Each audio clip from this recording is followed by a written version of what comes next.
ciclos, provocados de maneira elétrica, devido a tal proporção desta guerra nuclear celeste dentro do ambiente da Terra, neste caos chamado dilúvio. Todas as hidroplacas terrestres, ou chamadas placas tectônicas conhecidas pela ciência atual, foram sacudidas, fazendo com que antigos grandes rios se tornassem rios de magma. Assim, partes por baixo da crosta também se romperam, fazendo com que as fontes dos abismos inundassem a Terra.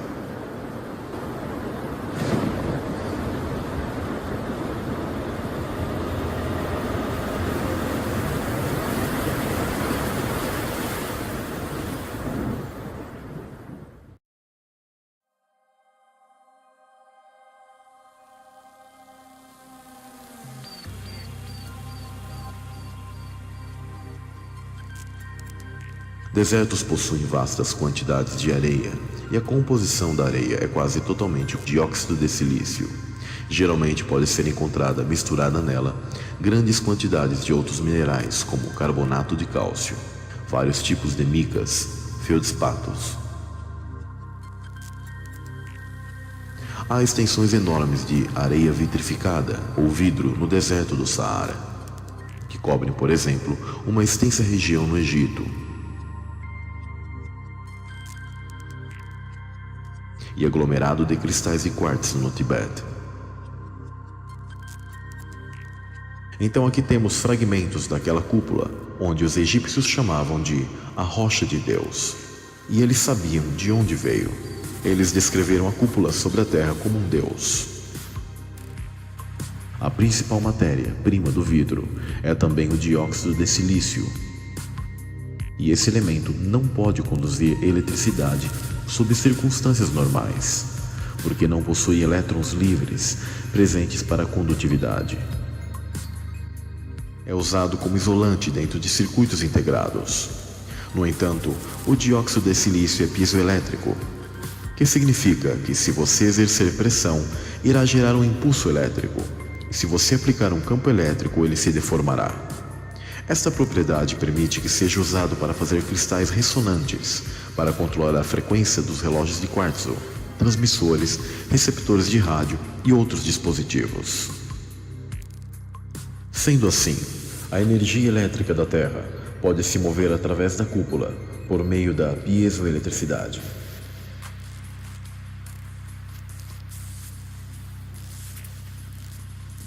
Nas praias e no fundo dos oceanos, temos também a areia, sempre presente dos acontecimentos geológicos da Terra ao longo do tempo, mostrando que o silício está em todas as partes. O vidro desértico da Líbia é geralmente encontrado no deserto ocidental do oeste do Egito, amplamente espalhado ao longo da fronteira Líbia-Egito. Os cientistas dizem que é o maior depósito conhecido de um vidro de sílica natural da Terra, cerca de 98% de dióxido de silício.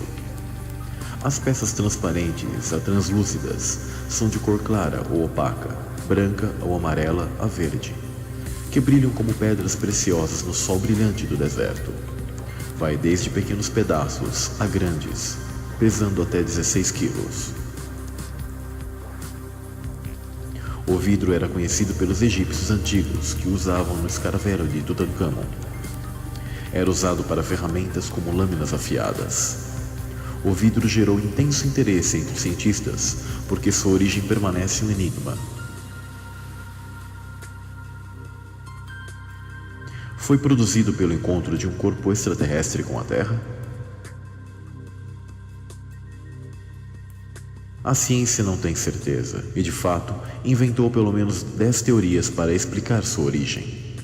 Repare que os maiores desertos da Terra estão localizados no oeste dos Estados Unidos, norte do México, norte da África, Oriente Médio e Ásia Central, pois esses locais estão alinhados à constelação de Órion. Muitos monumentos antigos também estão alinhados com Órion, como Teotihuacan, no México, pirâmides de Giza, no Egito, Petra, na Jordânia, o zigurate de Ur, na antiga Caldeia, atual Iraque, e as pirâmides de Xi'an, na China. A constelação de Órion recebeu em aramaico o nome de Nefilá, que para os hebreus, o líder dessa constelação era Semiasa. Também houve a queda dos anjos sentinelas, conforme o livro de Enoque no Monte Hermon. Eram ao todo 200 os que nos dias de Jared haviam descido sobre o cume do Monte Hermon. Enoque 6.3. O Monte Hermon está na atual Síria em torno da latitude 33 graus norte, a mesma faixa desértica que percorre toda a Terra. Então os desertos nessa faixa central de toda a Terra são prova de uma antiga batalha que houve, principalmente na época do dilúvio, em que o céu literalmente caiu e deixou seus rastros de silício por toda a Terra, principalmente desertos. Podemos dizer que desertos são estradas de vidro da cúpula da Terra.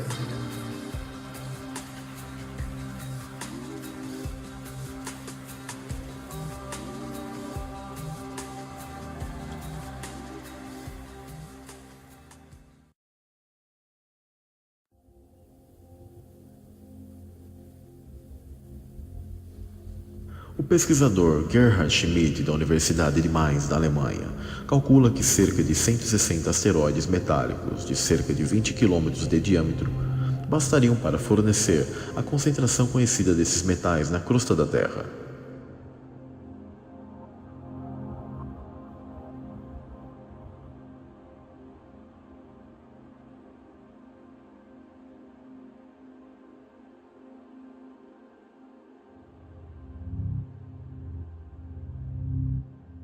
Schmidt apresentou suas descobertas a respeito e disse: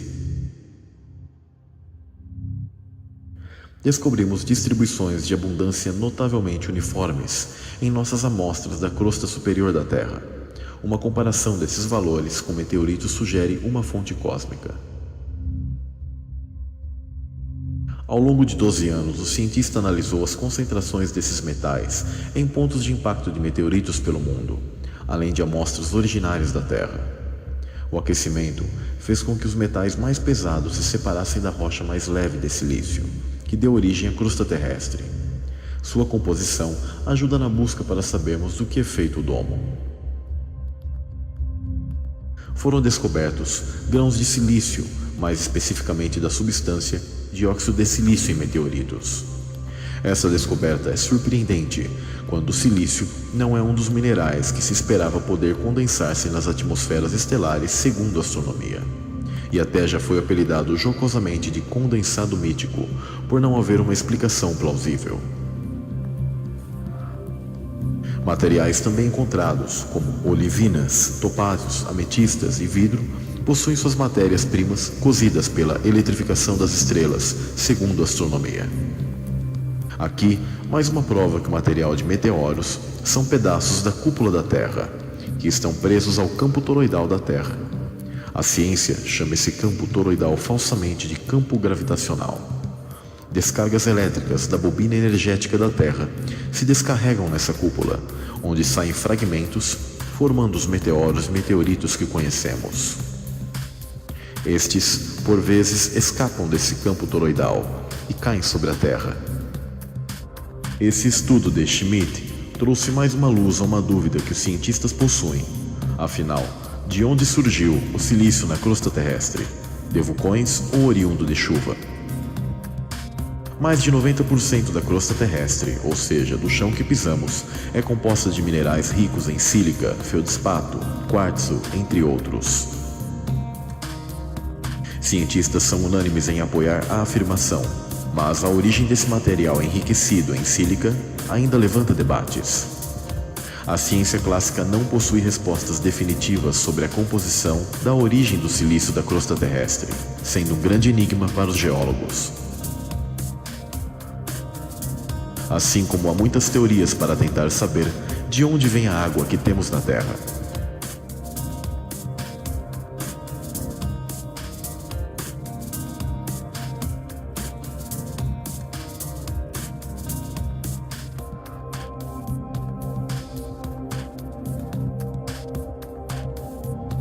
Pois no heliocentrismo tal questão é praticamente impossível, em vista que se atribui que meteoros ou cometas perdidos no espaço teriam que trazer tais elementos da água em estado congelado. Ainda pior e mais impossível quando pensamos que a Terra estaria em movimento, em espiral, nesse universo louco do heliocentrismo, sendo que esses corpos celestes teriam que ter a sorte em acertar a Terra para trazer água para cá, sendo a água um elemento muito raro nesse espaço de caos da pseudociência atual. A teoria até hoje mais aceita é que a atividade vulcânica foi a responsável por dar origem aos ingredientes que formaram a crosta na formação da Terra. Porém, esqueça os vulcões. Chuva de silício formou a crosta terrestre do grande evento do dilúvio.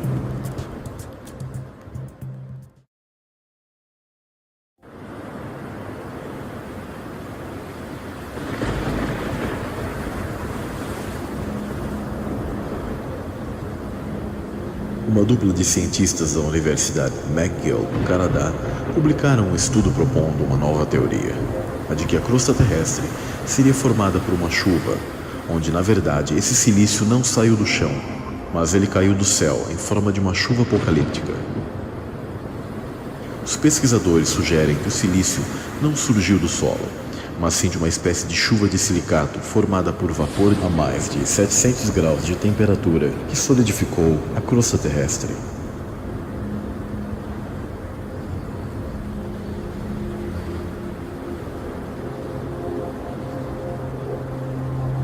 Os pesquisadores afirmam que os testes que realizaram em laboratório para reproduzir as condições atmosféricas de tempos pretéritos apresentaram resultados surpreendentes ao observarem a semelhança do material de silicato dissolvido produzido pelas experiências com o encontrado na crosta terrestre.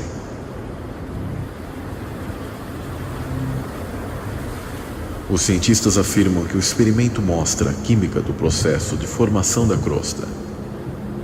Tom Baker fez um experimento de simulação das condições primitivas da atmosfera e disse que não era nada agradável.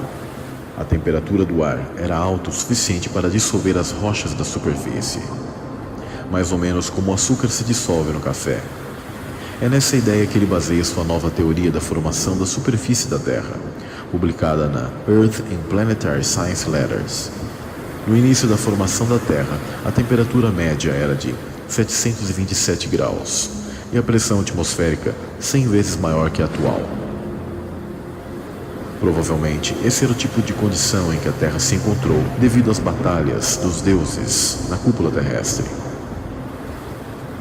Baker pôs pequenas porções de silicatos em pó, misturados com água no interior de uma câmara que simulasse essas condições, e então fez uma análise química do vapor resultante.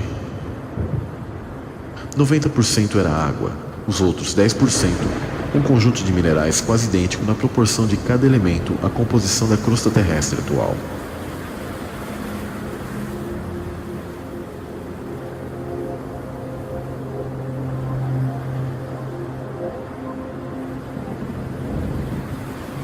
Nós ficamos surpresos com a similaridade do silicato dissolvido produzido nos experimentos com o que é encontrado nas rochas da superfície da Terra, afirmou Baker.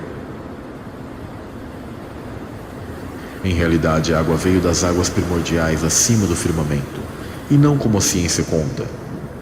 No evento do dilúvio, que também afetou as bases da Terra, e se romperam as fontes dos abismos, e a Terra foi inundada por água, saraiva e destroços incandescentes da cúpula.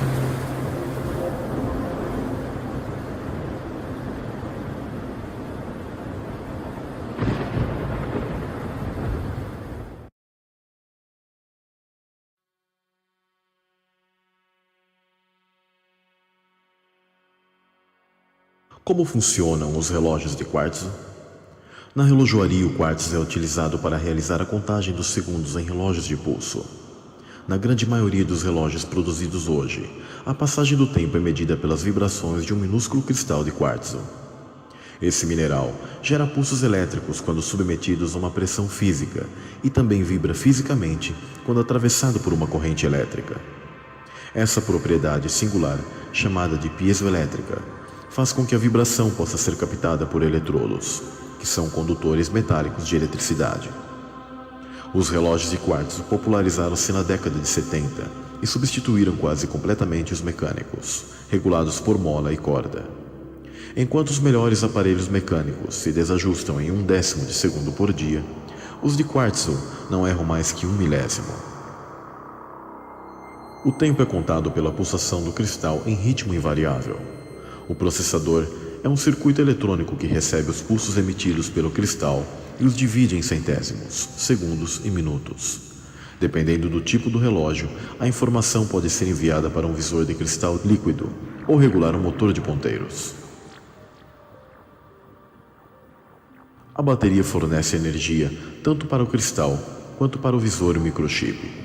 Quando seu relógio de pulso parava de funcionar por descarregamento da bateria, era só sacudir o relógio e o efeito piezoelétrico agia nos cristais de quartzo, recarregando a bateria e voltando a funcionar o relógio. Então temos outra informação da função da abóbada celeste, que através de pressão exercida na cúpula e com vibração é produzida eletricidade e precisão para controlar como um gigantesco relógio o tempo do qual nós estamos confinados, pois estamos dentro de uma gigante estufa perfeita para abrigar vida e ao mesmo tempo dentro de um grande relógio natural, dos quais os principais corpos celestes que agem como ponteiros em nosso mundo são o Sol e a Lua.